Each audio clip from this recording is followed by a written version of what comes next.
All right, good morning, everybody. Hopefully, you guys are having a good start to your day so far.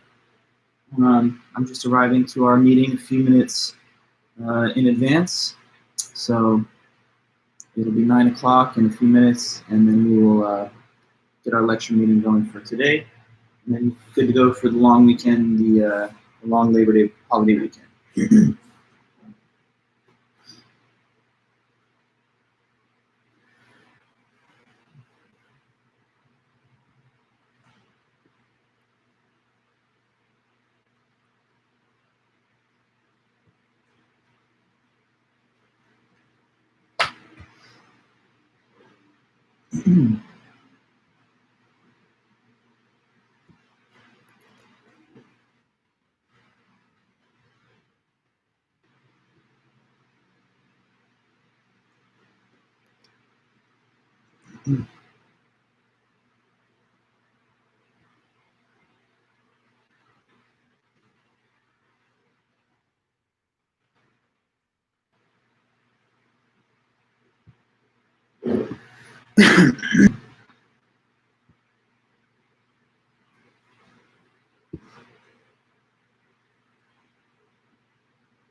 Good morning. Hi, Lauren. Hi, Kelly.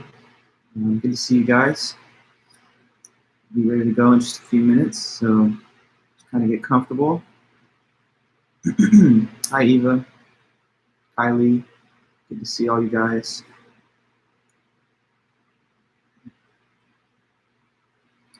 We had a good first week of class. It's a little weird with all the online learning and stuff, but I think probably we're doing decently well with it here at this college. Hi, Megan.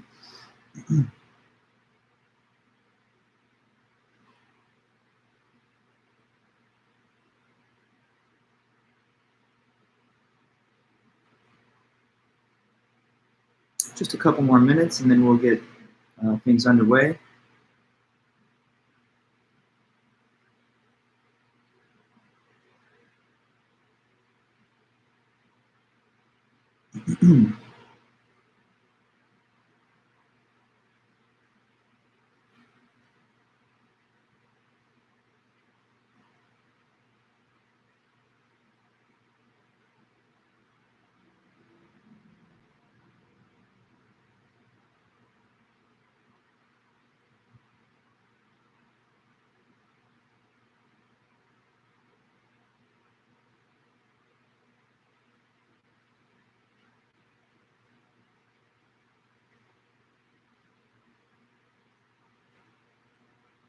Good morning, Drew.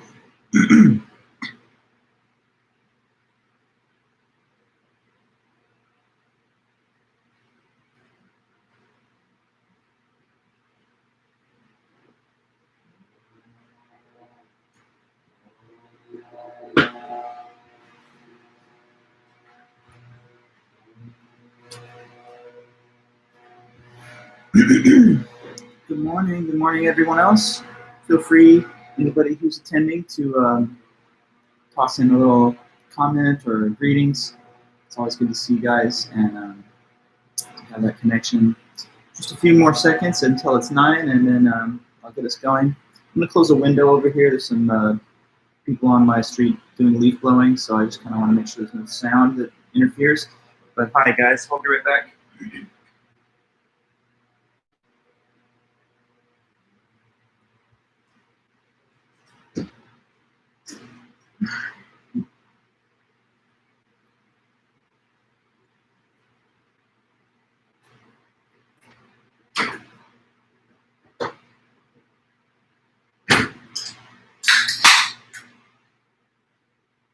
Sparkling water. Gotta stay hydrated. All right, guys, it's 9 a.m., so good morning, everybody. Welcome back to class.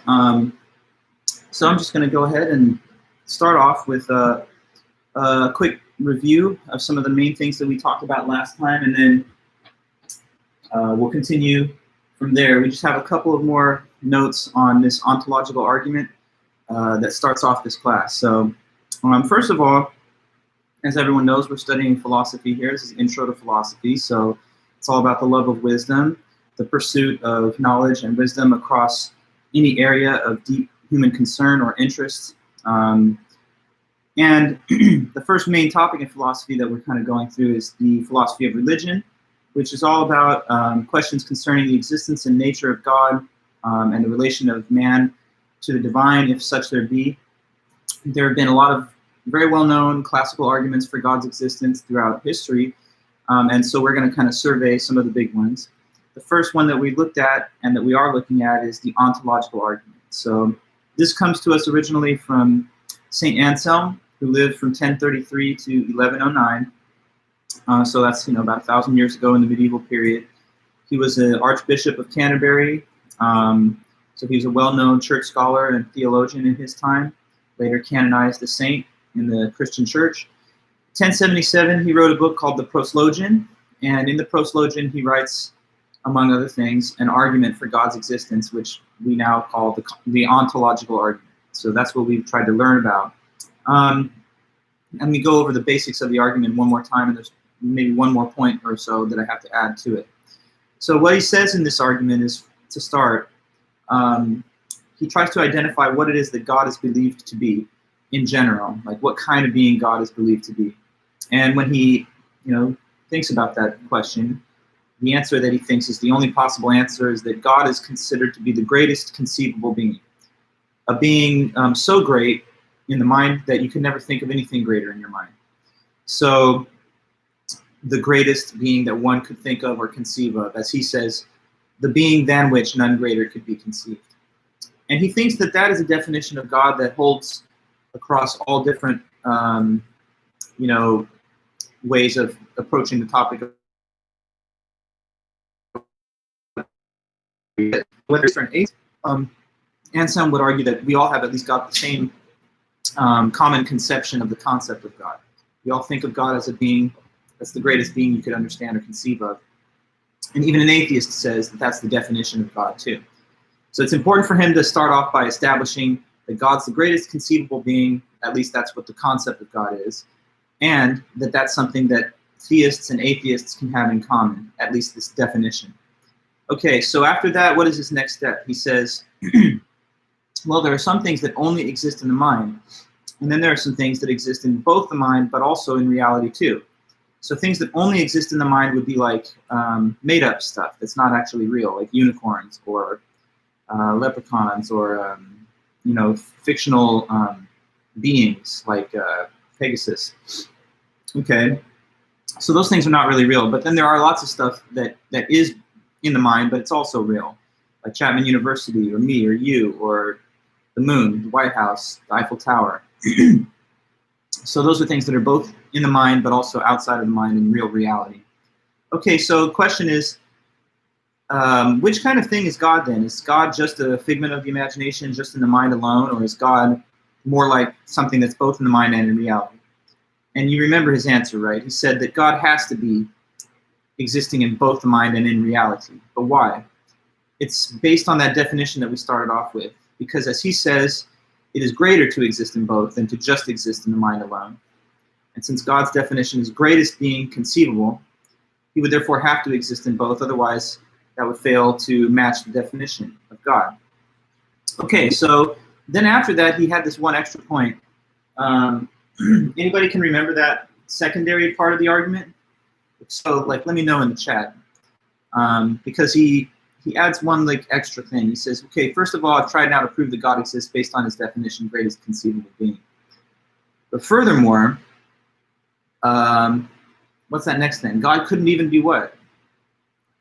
I know I kind of want to bring this back to our attention because it's a bit of confusing wording. Yeah, God cannot be thought not to exist. That's correct. Senna, Kylie, yes, God cannot be thought to not exist. So the thought of God not existing, according to Anselm's argument, that cannot be possibly thought of. So why though? Why did he say God cannot be thought not to exist? He says this because, again, as he argues, God's definition is the greatest conceivable being. And beings which can be thought of as not existing are for that reason less great than a being that cannot be thought to not exist. So since God's definition is greatest, he can't be thought not to exist, because if he could be, then that would detract from his utter perfection and greatness. It's greater to not be able to be thought not to exist than to be able to be thought not to exist. Okay, so there's this one more thing then to say that follows that. There's a third paragraph in our textbook on his writing. And you might have been questioning this yourself. So if he says that God cannot be thought not to exist, right, then how is he going to grapple with the topic of the atheist? Because what's the definition of an atheist? I mean, we talked about that too. An atheist is a person who says they don't believe that God exists, a person that doesn't have a belief in God.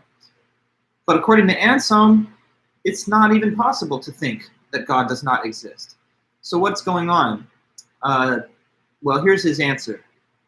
According to Anselm, right, the atheist or whoever who says, I don't believe in God, such a person, according to Anselm, does not really have the thought of God in their mind when they say those words or when they think those thoughts. So they're basically, according to him, having a different idea, and they maybe still use the word God, but that word in their thought or speech doesn't signify the actual thing. So it's kind of like it doesn't count as a thought that God does not exist.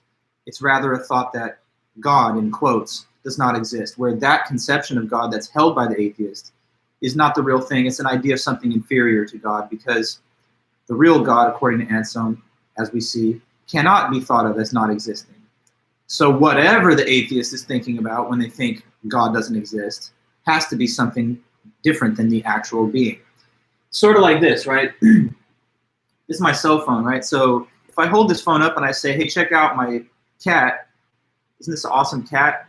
You know, that would be a misappropriation of the word. I would be using the word wrongly. I would be using the word cat, but I'm actually referring to this object here.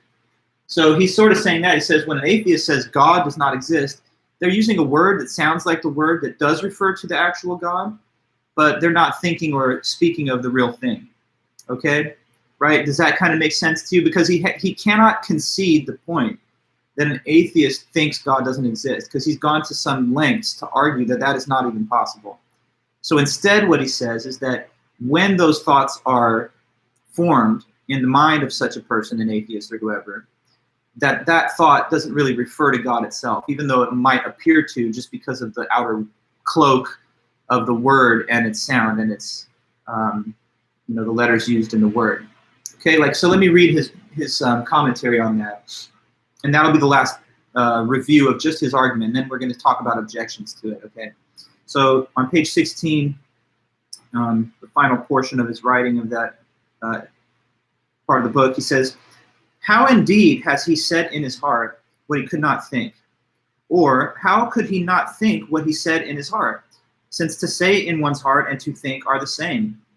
But if he really both thought because he said in his heart and did not say in his heart because he could not think, then there is not only one sense in which something is said in one's heart or thought. And now here's the most important part behind that confusing intro. He says, because in one sense, a thing is thought when the word signifying it is thought.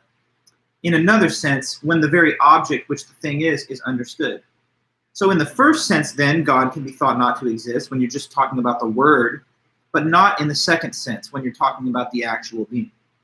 So no one, indeed, understanding what God is, can think that God does not exist, even though he might say those words in his heart, either with no meaning or with a different meaning. Because God is that than which nothing greater can be thought. Whoever really understands this understands clearly that this same being so exists that not even in thought can it not exist. Thus, whoever understands that God exists in this way cannot think of him as not existing.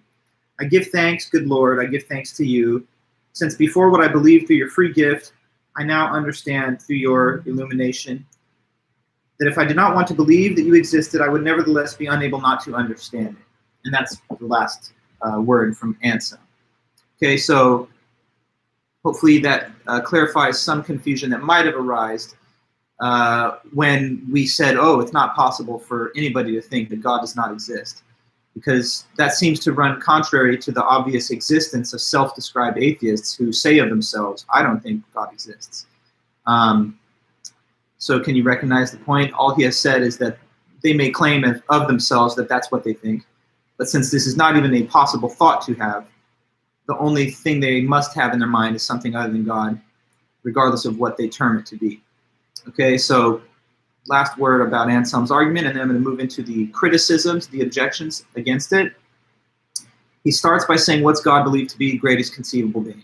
Who has that idea in their mind? Everybody, he says. You don't really have to be a theist to understand that that's what the word God means by definition, the greatest conceivable being. So that's the definition. Some things exist only in the mind, like unicorns and stuff. Some things exist in the mind and in reality, like me or you, or the moon. Which kind of thing is God? Only in the mind or in both? He would say, and he thinks it's logical to say it's both, because both is greater than just the one. So the definition greatest implies that he can't lack for any greatness. So therefore he must exist in both. Additionally, he says he can't be even thought not to exist, because if that was possible, then that would be one reason that he was less than fully great. So being the greatest conceivable being by definition, he can't be thought not to exist. And then finally, what is to be said of the atheists and others who may claim that they don't believe there's God or think that he doesn't exist? Anselm, having just argued that's not possible, has to deal with that question. So what he says is that so-called atheists and stuff, they don't really have thought of God in mind when they form those words or ideas, even though they may appear to be ideas of God. It's just the word itself, but not the real concept being mentioned or thought of in the mind. Okay, so there's an argumentative method that Anselm uses in his essay. I want to kind of refer to that with you guys one time and help you understand it. Did we talk about reductio ad absurdum? I don't know if we did. Maybe we did, but maybe not. If not, I want to help you understand that concept one time. Anybody have a quick to tell me? Yeah or no? I don't think I did talk about it. But you can just confirm for me so I know that I'm not double counting it. Okay, good. We did. Thanks, Megan. I pretty much knew that, but I just want to double check. So, okay, there's a method of argument that's used by Anselm, which is actually used across the board throughout philosophy and just everyday logical reasoning. So helping you guys to understand what this method is will give you better grasp on the material. Okay, so here it is, reductio ad absurdum.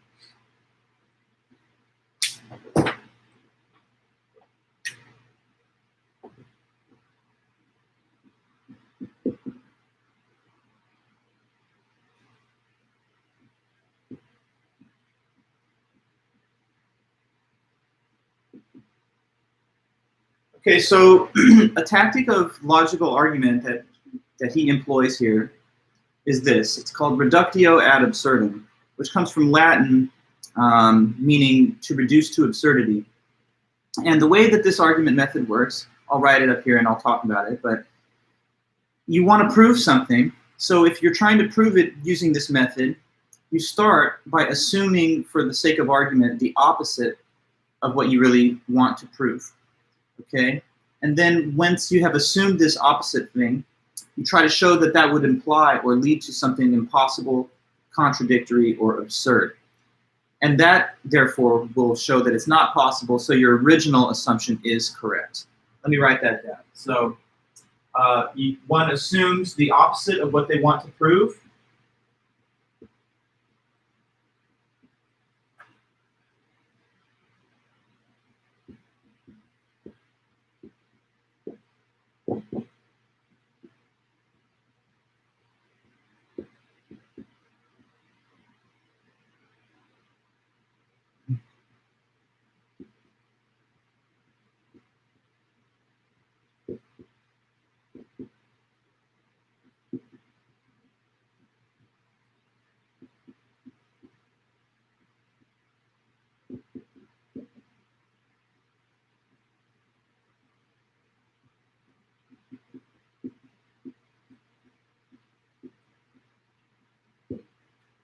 I see Eddie hanging out here. Hi, Eddie.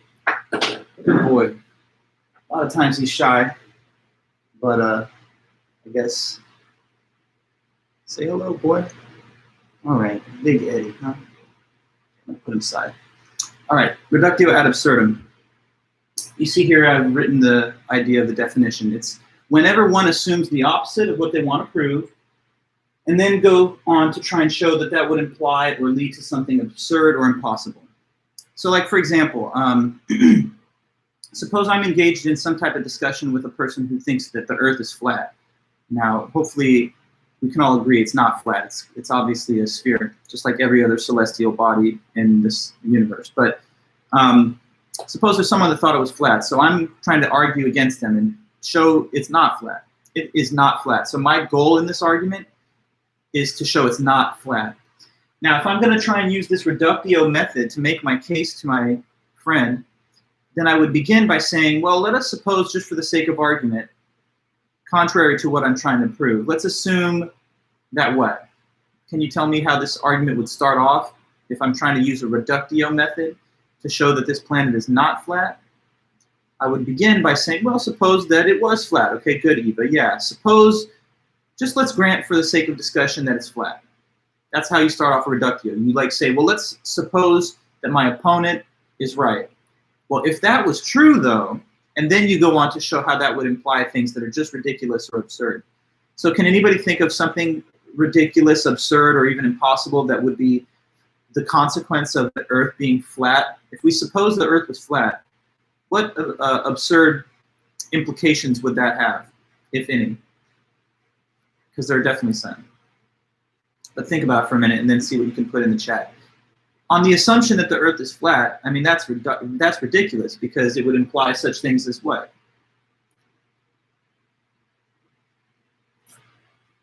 Yeah, that if it was flat, there'd be an edge. There'd be an outer edge to this big flat surface, and so things should fall right off of it, unlike a continuous curved surface. But that doesn't happen, so clearly it's not flat. Or you could say if the Earth was flat, then why is it that some parts of the Earth are bathed in sunlight at the same time other parts of the Earth are shrouded in darkness? If it's a big flat disk, then wouldn't the entire flat surface be exposed to the same direct sunlight? It only makes sense to suppose that some parts are light and others dark if it's a rotating sphere such that one face of the sphere is facing the sun's light and the other part isn't. And you could go on and on, right? If it was flat, then photographs taken of the planet Earth from outer space, satellites, and the lunar surface would have had to be forged. So all these things are impossible, or at least they're absurd. And therefore, we can conclude that it's not flat. Okay, so now, in Anselm's argument, he really wants to make this point that God, he does not only exist in the mind. It's not that he's only in your head. He wants to show that he's both in the mind and in reality. So he's really out to show that he's not only in the mind. And therefore, based on this reductio method, he kind of invites us to consider, well, suppose God did only exist in the mind, which is the opposite of what he's trying to prove. Suppose God only existed in the mind. Well, if that was the case, then what absurd or ridiculous contradictory thing would that imply? Well, if he was only in the mind, then he would not be the greatest conceivable being. But that's a contradiction to the definition given, which he thinks we can all agree with. So because that would contradict the definition of God, it can't be that he only exists in the mind, right? So reductio ad absurdum, it's used in philosophy, it's used in law, it's used in everyday life and logic. You know, if you're a lawyer and you're trying to prove someone's innocence, you know, for example, they might say, well, we know he's guilty, he had a motive to do it, and here are the facts of the case. Now you're the defense attorney and you say, no, he's not guilty. Let's suppose he was guilty. If he was guilty, he would have had to, you know, be in this city at this particular time. But that's impossible because here are receipts that show that he was in a totally different area. So the assumption that he was there cannot be sustained. Therefore, he wasn't there. So it's like grant the assumption for a moment, show that it contradicts something else, and then you can go back and conclude with your original argumentative goal. Okay? Now, just a quick note about reductio. I didn't want to leave that behind. But now we're going to move towards the objections to Anselm's argument. And that's something that is a universal feature of all philosophy. You're always going to learn about arguments and then counter arguments. So like no argument goes unchallenged. There's always going to be critics, objections, and replies. So this is no different. We've heard the ontological argument, but if any of you thought, can this argument be challenged? Definitely it can, and there's a few different ways. So we're going to learn about those challenges, objections as they call them, to the argument. Okay, so the first main objection comes from this guy whose name is Gaunilo.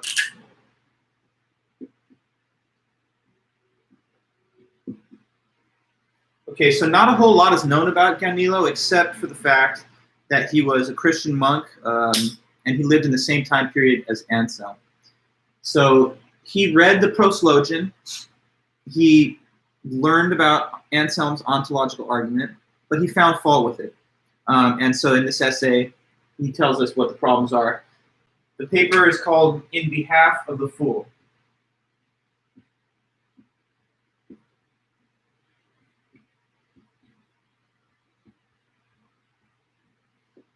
So kind of a clever title. The Fool is just a reference to the atheist who Anselm, using scripture, kind of casually refers to as the fool, because in Psalms, now Gaunilo is writing in behalf of the fool. So he's basically saying, here's an argument that could be given on behalf of the so-called fool. In other words, the skeptic, the atheist that denies or disbelieves in the existence of God. Keep in mind, though, Gaunilo is a believer in God. He's a monk. He's a Christian monk. So I mean, he's definitely very devout. So you have to think about that, right? It doesn't mean because he's making this argument here or this objection that he doesn't believe in God. It only means that he finds fault with Anselm's attempted argument for the existence of God. So obviously, Gaunilo agrees with Anselm on the point that God does exist, but he does not agree with the method of argument that has been used by Anselm to arrive at that conclusion. So for Gaunilo, the real basis of believing in God has to be based on something else, like faith or scripture or something, but not based on the argument, the ontological argument. Okay, so let me help you understand how he criticizes this argument. So on the first part of his paper, in page 17 of our textbook, the first thing he does is he just goes on and describes the ontological argument one time for the reader. So that's just him trying to say, here's the argument that I'm going to call out for criticism. It's not him presenting the argument for his own sake. He's just repeating it and stating it so that he can then point out some problems. But I like that first passage where he just summarizes the argument, because I think that he does it in a very compact and clear way. So I'm going to read his summary of the ontological argument so you can see how Gaunilo is putting it. All right, so on 17, he says, to one doubting whether there is, or denying that there is something of such a nature than which nothing greater can be thought, it is said in the Proslogion that its existence is proved. First, because the very one who denies or doubts it already has it in his mind, since when he hears it spoken of, he understands what is said. And further, because what he understands is necessarily such that it exists not only in his mind, but also in reality. And this is proved by the fact that it is greater to exist both in the mind and in reality than in the mind alone. Because if this same being exists in the mind alone, anything that existed also in reality would be greater than this being, and thus that which is greater than everything would be less than something and would not be greater than everything, which is obviously a contradiction. Therefore, it is necessarily the case that that which is greater than everything, being already proved to exist in the mind, should not exist only in the mind, but also in reality, since otherwise it would not be greater than everything. Okay, so that's like, I think, a very direct and clear repetition of the argument. But next up, his goal is to try and, tear it down and show it's problematic. Okay, so the main tactic of argument used by Gaunilo is to construct an analogy to Anselm's argument, and by means of the analogy, he hopes to show the flaw of the argument. So what he does is he asks us to consider a hypothetical case of an island, which he terms or labels the lost island. Okay?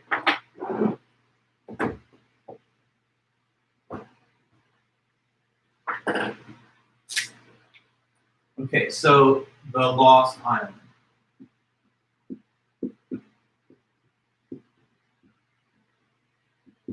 Now, what is this Lost Island that he's just making up or talking about? Well, it's basically the greatest conceivable island.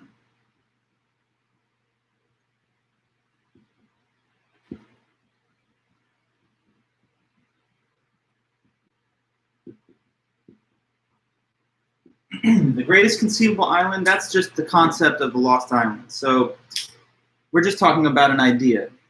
He says, think of this idea if you can. Think of an idea of an island, but not just any ordinary island. This is a great island. And not only is it great, but it's the greatest island that you could possibly even ever think of in your mind.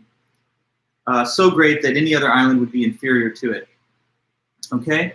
So can you think of such a thing? What would it be? It would be really great. So it would have all the best of everything. Whatever makes islands great, this has it to the maximum. So the best weather, the best beach, the best water, the best amenities, et cetera, et cetera. So as far as islands go, it doesn't get better. It couldn't get better because this is the greatest island conceivable.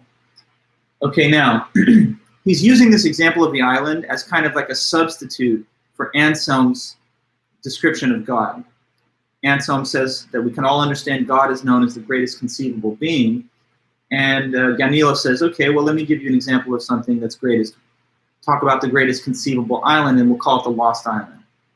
Okay, now what he's basically doing is trying to create, like in a way, a caricature, a parody of Anselm's own argument to show that if it was really a correct argument, it would establish or try to establish the existence of things that are absurd that we know don't really exist. So like, if this Lost Island is defined as the greatest conceivable island, Ganilo is pointing out that in that case, according to Anselm's logic, what would have to be true of the island? If this island labeled greatest conceivable island has that definition, then by Anselm's logic, the island must what? What do you think? What do you think? Yeah, it would have to exist. That's right, Eva. So it would have to exist in both the mind and in reality. Why? Because if it didn't, then that would be one thing that it lacks. And therefore, it would not be as great as things that do exist in reality. But the definition of the island is greatest conceivable island. So have we just now proven that this island exists? And that's where he hopes the reader will just side with common sense. Because obviously we know for a fact that there is no such thing as the Lost Island. So using the methodology of Anselm to argue leads us to make attempted proofs of things that are just known to not exist. Anything then that you just attach the label greatest conceivable to, you could try to make a similar sketchy proof that that thing really exists, but that wouldn't be legitimate, so says Ganilo, right? Like if I tell you, imagine the greatest conceivable song, the greatest song that could possibly be written, a song so great that no other song could ever approach it in terms of how good it is. Okay, well then according to Anselm, I guess it has to really be a song that exists, because if it doesn't exist, then it fails to be great on at least one criteria in terms of its existence in the reality. So it's kind of like he's turning the tables on Anselm's argument and he's using reductio of his own. His reductio is Anselm's argument method does not work. But let's suppose that it did. If it works, contrary to what I'm arguing, let's suppose that it works. If it works, then in that case, I guess we just have proven the existence of this lost island based on its definition alone. But that's absurd. That's ridiculous. We know that's not true. So therefore, his method of argument does not work. If it doesn't prove the existence of the island, which he thinks we can see, then it's also not capable of proving the existence of God either. So that's his problem with the argument. Let me read it then, and you can see how he put these words. So he says, for example, they say that there is in the ocean somewhere an island, which because of the difficulty of finding that which does not exist, some have called the Lost Island. And the story goes that it is blessed with all manner of priceless riches and delights in abundance, much more even than the Happy Isles, and having no owner or inhabitant, it is superior everywhere in abundance of riches to all those other lands that men inhabit. Now, if anyone tells me that it is like this, I shall easily understand what is said, since nothing is difficult about that. But if he should then go on to say, as though it were a logical result, that you cannot anymore doubt that this island that is more excellent than all other lands truly exists somewhere in reality, then you can doubt that it is in your mind. And since it is more excellent to exist not only in the mind alone, but also in reality, therefore it must needs be that it exists. For if it did not exist, any other land existing in reality would be more excellent than it. And so this island, already conceived by you to be more excellent than others, will not be more excellent. Now here he says his response to that. If someone wishes thus to persuade me that this island really exists beyond all doubt, I should either think that he was joking, or I should find it hard to decide which of us is the bigger fool. Me, if I agree with him, or he, if he thinks that he has proven the existence of the island this way. So thus might the fool reply to objections. You understand his critical response here? He's basically saying that using the logic of Anselm, I could set out to try and prove the existence of something known to not be actually real, like the greatest island. And since we now see that the argumentative method of prove the island, it seems like it's not the correct type of argument to use either in proving the existence of God. So, essential point here, just from the idea of something, even if it's the idea of a greatest conceivable something, that by itself alone cannot serve to prove, therefore we should be skeptical of the argument given by Anselm, which uses that style of reasoning to try and lead to the existence of God. Okay? So hopefully that makes some decent sense. If there's ever, again, anything that needs to be clarified by anybody, if there's like any questions that you have or something that you want me to repeat or go over again, just let me know. I'm always looking at the chat, but I guess I'll take it that for now anyway, that makes reasonable sense. Can I summarize it again? Okay. Gaunilo says that Anselm's ontological argument is a bad argument. And the reason that he's criticizing it is because in the argument given by Anselm, he says that as long as we have an idea of a greatest conceivable being, that is enough to prove that it really exists. Because in order to be the greatest conceivable being, you have to exist in both the mind and in reality. You would lack some greatness if you only existed in the mind. So given that definition, it's got to be real. Now, Gaunilo says that's not good, because consider this, for example. Allow me to give you an example of a greatest island. Let's call it the Lost Island and just define it as the greatest conceivable island. Now, if you were to just follow Anselm's logic to its conclusion, this island defined as such, we would have to consider as something that really exists, because it's greater to really exist than to only be things that are in the mind. But we know that this island does not exist, and therefore any argument which is given to prove that it exists just because it's defined as the greatest is a bad argument. Since we can see that that is clear, we should have the same intuition when we consider Anselm's own example of the greatest conceivable being. Okay, so by constructing this parallel to the greatest conceivable being case, the greatest conceivable island, he hopes that that will expose the essential absurdity of Anselm's own argument and method. Does this help you a little, Drew? I'm trying my best to just say it again, perhaps in slightly different words. The problem is that you can't prove something exists just because it's defined in your head as the greatest conceivable. The island gives us that point, and then he hopes we could just apply it to the real topic of God. That's it. Thank you, Drew. Yeah, good question. I always want to make sure everything's clear.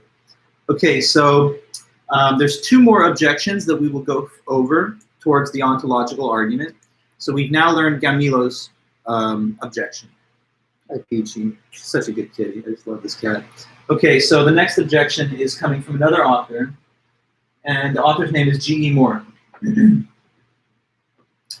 So G.E. Moore also has some problems with that ontological argument.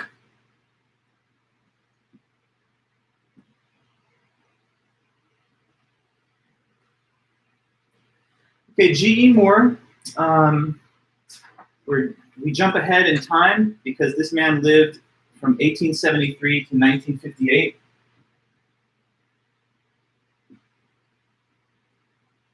So he's mostly 20th century, and this is a paper that he presented originally in 1936 or 1935 at a meeting of a philosophy conference. And it's called, Is Existence a Predicate?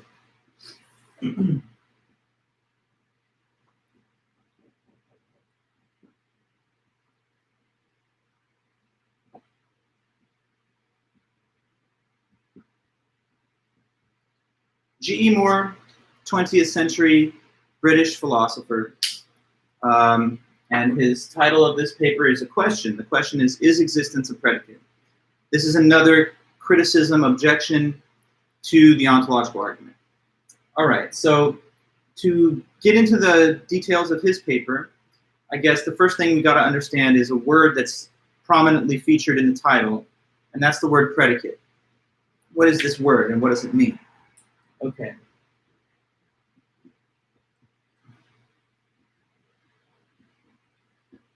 So a predicate is just an attribute or feature or quality of something, all right?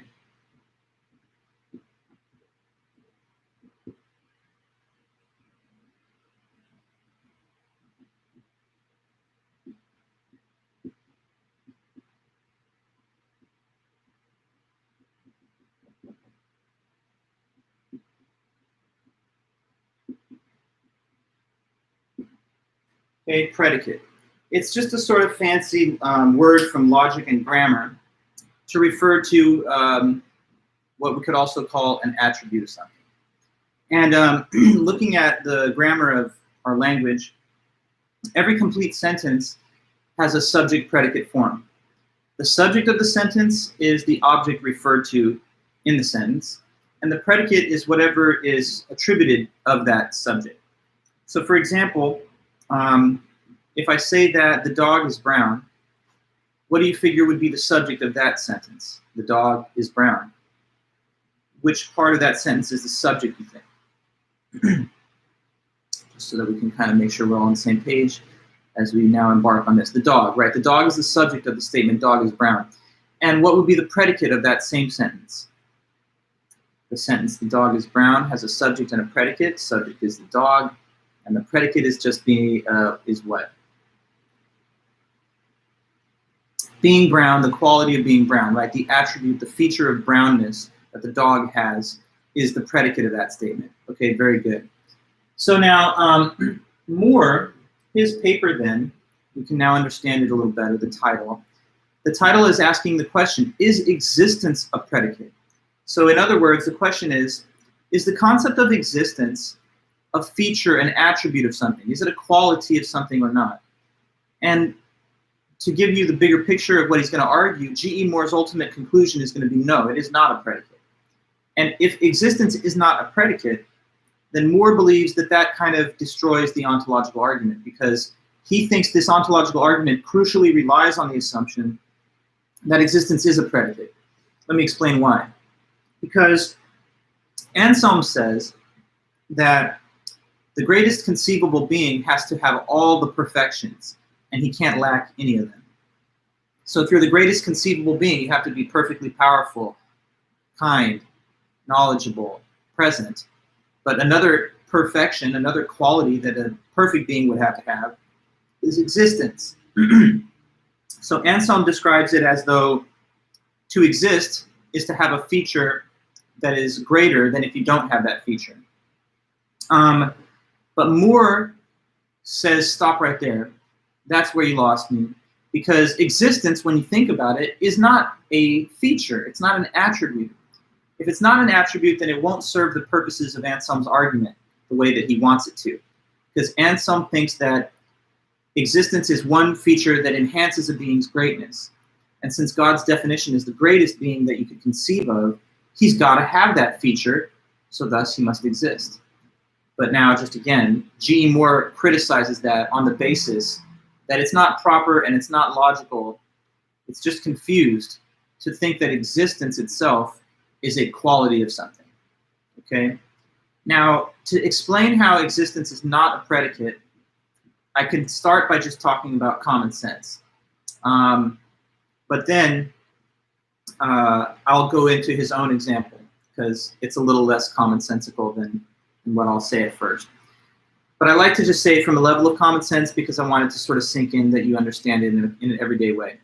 Okay, so think about this. If you were going to give a description of something, you would never think at all to mention existence in that description. Suppose, for example, that you're putting something up for sale on the market. Like if someone's putting a house up for sale, and they go to a real estate agency and they're going to list the house. They, of course, have to tell people who might want to buy the house about the features of the house, the attributes that it has, right? You can't just be like, house for sale. You have to tell people some information, right? So like, what kind of things do this house for sale? Like what qualities or predicates of the house would be given? You know, or you could, like, someone could be selling a car, another case. Whichever example you prefer. What are some things that could either be said about a house or a car if you're going to sell it and list it for sale to try and attract an interested buyer? You know, they need to know things about it. Well, Jason, that's not nice, but we'll get to that. How many rooms it has, square footage, you know, what other amenities it might have. But one thing you would never say about it is it exists. Same like with car, right? Someone's putting a car up for sale. They might say, okay, it's a 4-door. It's got a 6-cylinder engine. It's, you know, it's got like a blue paint job. There's a sunroof. Also, it exists. That's one of its nice features. It's got power locks. One of those things stands out and is different from the others. To say that the car exists is just not an appropriate thing to mention in describing what it's like. Existence is taken, I guess, as like a given. It's presupposed when anyone describes something. Because if there's no thing that exists, then there's nothing to describe. So if you were going to describe yourself, sometimes we do that on, like, I don't know, social media profiles in the bio and stuff. Or like when you introduce yourself on the first day of a class and the professor says, just tell us about you. You might say, okay, I love to read. I love to go work out. I'm a big fan of going to the beach. I exist. It's one of my cool qualities. I used to be on the track team. You see, if you say that you exist, now it's getting off the rails and getting a little weird. It's just not, like, common sense tells you that that's not another ordinary feature to mention in a statement of the attributes that something has. But as much as I think that that makes reasonable common sense, we also have to kind of contend with the example given by the author, which takes a little bit of explanation. So I'm going to try and help you guys do that. Peachy is just here, like, on my lap and stuff, so you know, I'm just kind of hanging out with her as I'm doing the lecture, just so you know. Anyway, what's his example then? He has a particular example that is used to try and express this idea that existence is not a predicate, which again, in his view, that defeats the argument. So he gives us these 3 sentences to think about. He basically asks us to compare 3 sentences which contain an ordinary predicate and then substitute the predicate for the word exists. And then that will show us that existence is not actually an attribute. Okay, so he gives us 3 sentences which all make some mention of tigers growling. And the only difference between the 3 is in the prefix that goes before tigers growl. Like, on the one hand, it's some, in the other case, it's most, and in the other, it's all. So look at these 3 sentences then. Some tigers growl.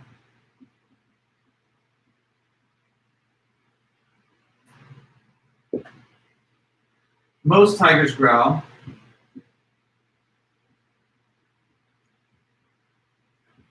And then all tigers growl.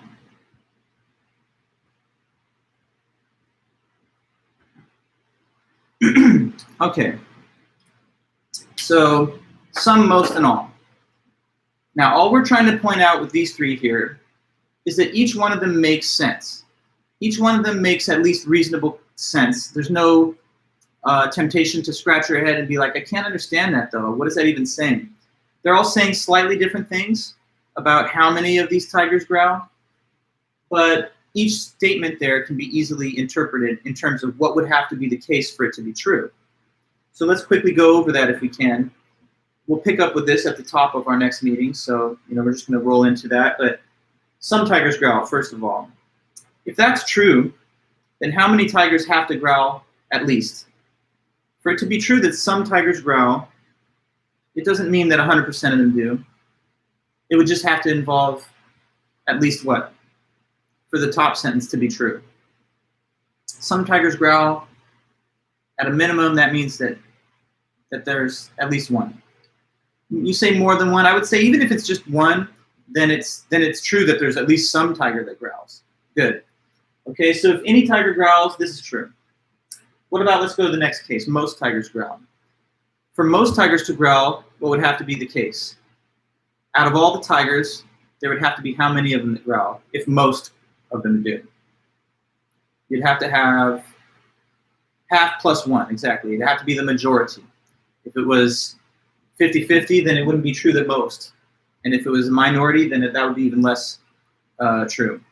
So in order for number 2 statement here to be true, it's just got to be half plus one at a minimum. Okay, so if there's a set of 100 tigers, 51 at the minimum have to growl for number 2 to be true. Now 3, that's easy. All tigers growl. That means just 100% of them do, and there is not even one that doesn't.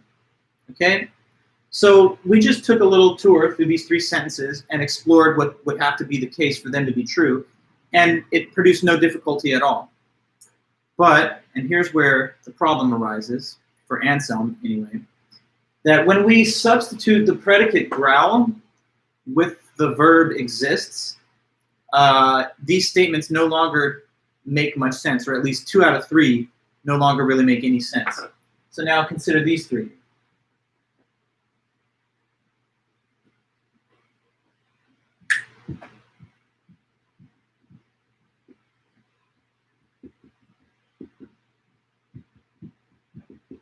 Now we have these. Some tigers exist, most tigers exist, and all tigers exist.